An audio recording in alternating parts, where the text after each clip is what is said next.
स्वयं मतलब जो अपने आप में प्रकट होते हैं धरती से।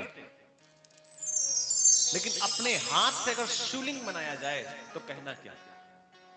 कल यहां पर सुबह 9 बजे से लेकर के 2 बजे तक हमारे पंडित जी के माध्यम से यहां पर शिवलिंग का निर्माण, एक शिवलिंग का निर्माण हमारे पंडित जी करेंगे, बाकी आप सब लोग अपने अपने घर से मिट्टी लेकर के आएंगे,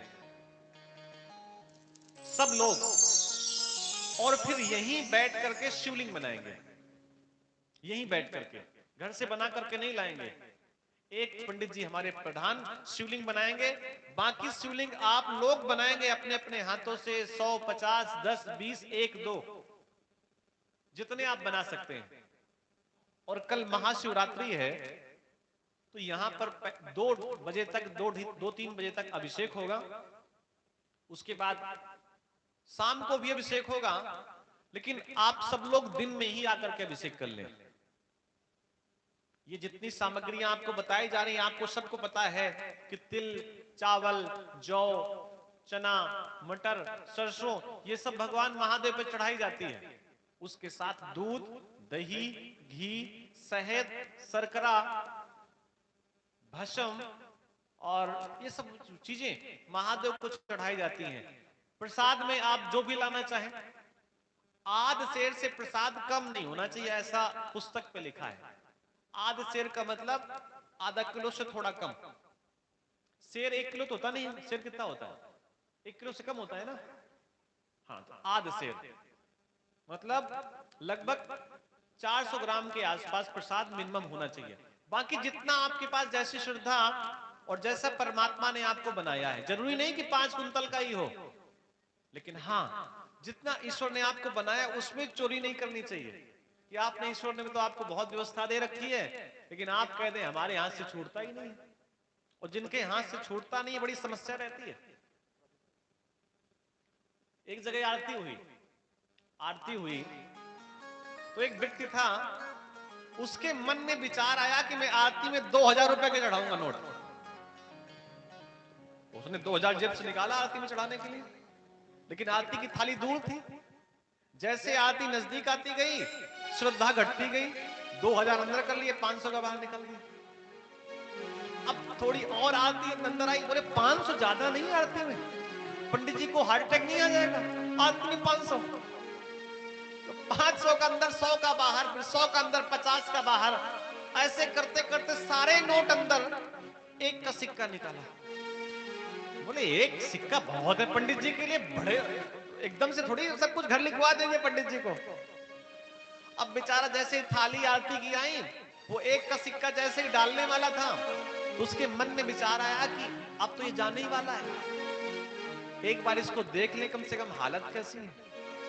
तो बहुत देर से उस सिक्के को उसने दबा रखा था, और जैसे उसने खोल के देखा तो हाथ में पसीना था। उसके मन में विचार आया, सिक्का रो रहा है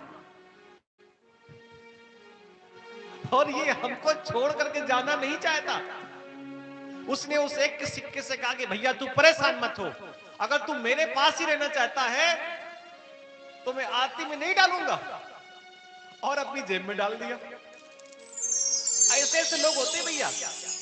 अच्छा, पीछे एक बूढ़ी माता थी, बूढ़ी माता ने ऐसे हाथ धक्का दिया, तो यही जो व्यक्ति था, इसने ऐसे पलट के देखा, तो बूढ़ी माता ने एक 2000 का नोट उस आदमी को पकड़ाया,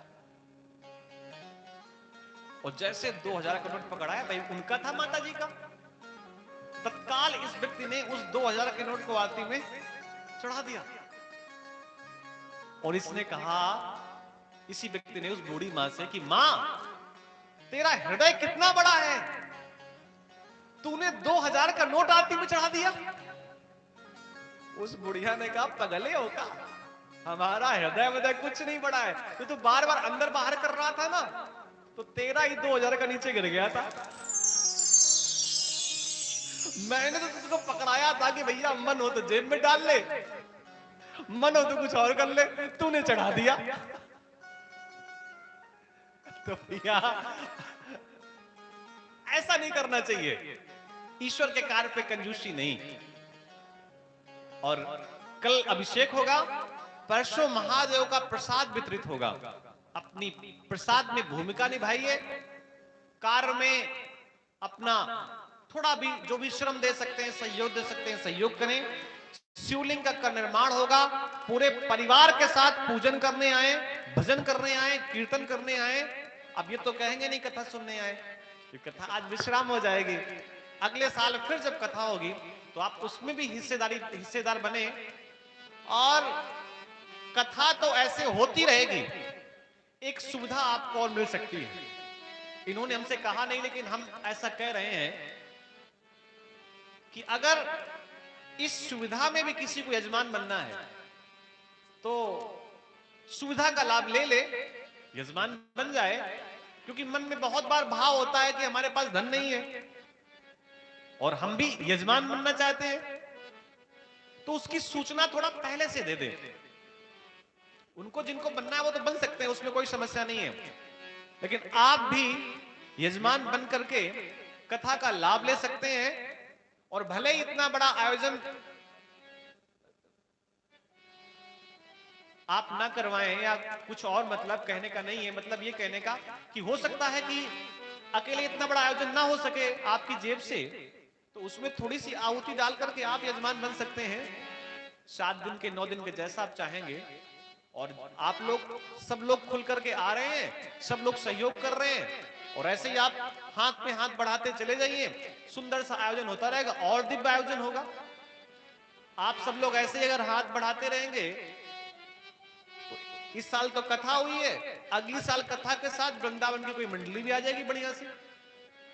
लेकिन आप लोग थोड़ा सा ऐसा हिम्मत तो बंधवाइए किसी की। भाई आप लोग अगर यहां पर श्रवण करने ही आ जाएं और सामने वाले को ये लगे कि यार इतने अच्छे श्रोता हैं और आते भी हैं आप लोग, तो उसका उत्साह कितना बढ़ जाएगा। उसको ऐसा लगेगा कि हमने 50 मैटियां बिछवाई हैं, कम से कम हमारी मैटी उपयोग में तो आ गई, और उपयोग में आ भी रही हैं। आप सब लोग उसका आनंद ले रहे हैं। हम कथा में आगे बढ़ते हैं। एक चंडाली थी। चंडाली का मतलब विवाह हो चुका था, पति नहीं था, शैमनी नाम की कन्या थी। विवाह हो चुका था, पति नहीं रहा, तो व्यभिचार करने लगी। समय बीता, वृद्धावस्था आई, और जब किसी काम की न रही, आंखों से कुछ दिखाई नहीं दिया, तो दर दर भटकने लगी। और ये भटकते भटकते एक दिन अपने ही घर पे सारे कर्म करने लगी, मांस खाने लगी। घर पे ही गाय का बछड़ा पड़ा हुआ था, तो एक दिन तो जाकर के इसने उस बछड़े को ही, गाय के बछड़े को ही तलवार से काट दिया। मालूम पड़ा तो मुख से सिउ सिउ सिउ सिउ निकल पड़ा। लोग कहते हैं ना राम राम राम राम, धोखे में डर के बिना किसी जानकारी के मन से सिउ सिउ सिउ सिउ निकल पड़ा।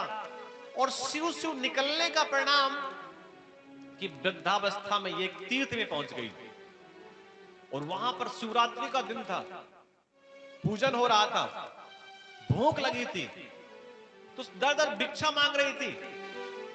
वहीं पर एक पुजारी मंदिर में पूजन कर रहा था, और एक माली वहां पर सफाई कर रहा था। माली सफाई कर रहा था, तो सफाई करते हुए वस्तुएं बाहर फेंकी जाती हैं। उस माली ने कुछ फूल बाहर फेंके, उसमें फूल भी थी, बेलपत्र भी था, और ये फूल और बेलपत्र जाकर के इस सैमिनी नाम की, जो बिल्कुल वृद्धावस्था थी, इसके हाथ पे गिरा। इसको लगा हमें कोई वस्तु खाने की मिली हुई है, लेकिन जब हाथ से इसने आंख बंद करके टटोला, तो मालूम पड़ा ये तो पत्तियां हैं, ये तो फूल हैं, ये तो खाने के लायक नहीं है। तो इसने उन सब पत्तियों फूल को हाथ से पकड़ा और फेंक दिया। और पता है वो कहां गिरा जाकर के? महादेव के मस्तक पर। और भगवान को लगा कि इसने हमें बेलपत्र चढ़ाए हैं। भगवान को लगा इसने बेलपत्र चढ़ाए हैं, मृत्यु हुई, यमराज ले जाने लगे, तो महादेव के दूत आ गए और महादेव के दूतों ने यमराज के साथ युद्ध किया। और ये जिसने जीवन भर व्यभिचार किया था, अनैतिक कार्य किए थे, पाप कर्म करती रही, अनजाने में शिव शिव शिव और अनजाने में फूल और बेलपत्र महादेव के ऊपर फेंकने का परिणाम किसे शिवलोक की प्राप्ति हुई।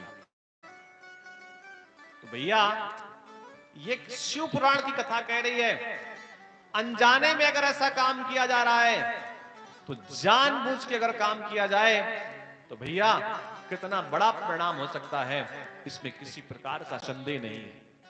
जो लोग भगवान महादेव का श्रृंगार करते हैं, महादेव को वस्त्र चढ़ाते हैं, भैया इन वस्त्रों की कभी कमी उनके जीवन में नहीं आती, ऐसा शास्त्र कहता है। शिव का पूजन सर्व समृद्धि देने वाला है, सब कुछ देने वाला है।